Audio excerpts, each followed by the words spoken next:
Sa pinakamamahal po naming kapatid na Eduardo B. Manalo, ang amin pong tagapamahalang pangkalahatan, kami po ng mga naglilingkod sa New Era University sa pangunguna po ng mga ministro at mga manggagawa, ng mga tagapagturo at mga kawani, kasama po ng mga mag-aaral, ay nagpapaabot po ng aming buong puso at buong kagalakang pagbati sa pagsapit po ng inyong kaarawan.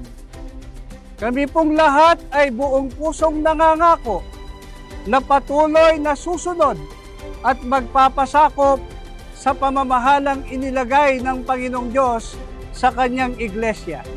Kalakip po ang aming mataimtim na panalangin sa dakilang Ama na kayo po at ang inyong buong sambahayan ay patuloy na ingatan, pagkalooban ng mahabang buhay at natatanging kalusugan, kalakip ng ibayong karunungan at kapangyarihan, alang-alang po sa kapakanan ng buong Iglesia.